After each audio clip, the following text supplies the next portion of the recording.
As we dey pray, he dey show. I am Ify from Chicago, and these are my parents, the Nzebunas family. We've been on the fire altar since January of this year. We had a Muslim woman that was believing God for the fruit of the womb, got her babies. And we said, why not? Because we know and we believe that there's definitely fire on this altar. So in November, Papa said, in November, there will be no obituary. Say November, no obituary. Can you turn the fire? Say November, November, I will not bury. I will not be buried. I will not bury. I will not be buried.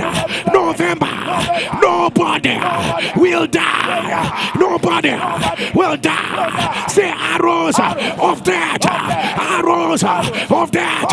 Who are you looking for right now? Fire, fire. And I want to say that in my father's family, the Nzebunas family, they've been a cycle of death. So when they bury someone, there is someone else waiting in the mortuary to be buried. It's just like the cycle. And even as we speak, my dad's very close member of his family is actually in the mortuary waiting to be buried.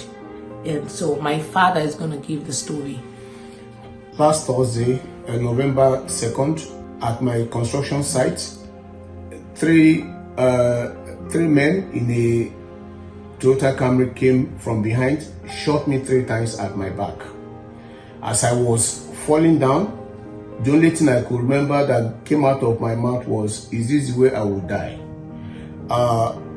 I struggled to stand up. I could not. By the time I stood up, I started having excruciating pain at my back. As if that wasn't enough, by the time the cops and the paramedic came, they looked at me. They didn't believe I was shot. I got up to a point that the cop said, if it's really true, it means this man, you are bulletproof. Thereafter, the paramedic team struggled to take me to a nearby hospital. With my wife's intervention, she asked them to take me to the hospital where she works. So when they brought him to the hospital, the ambulance brought him to the hospital. Everybody around, they were thinking that they would see someone in a stretcher, in a pool of blood. But when he came in, they used a wheelchair to bring him out. So I quickly assessed his body.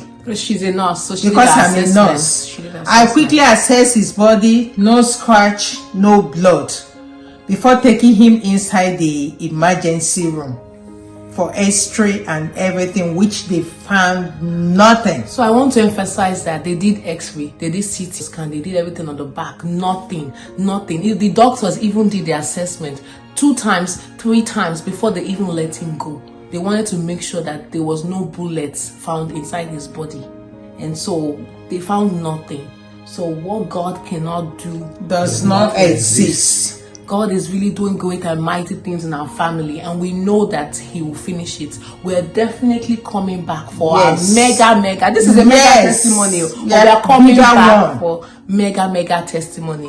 What God cannot do does not exist. So we'd like to thank you, Papa, for your prayers, you not sleeping, maybe even 1 hour of sleep you get a day. Thank you. Thank you so much, Pastor Oguru. Thank you so much, Pastor OK. Thank you so much, Pastor Eno. May God continue to bless your families. What God cannot do does not exist.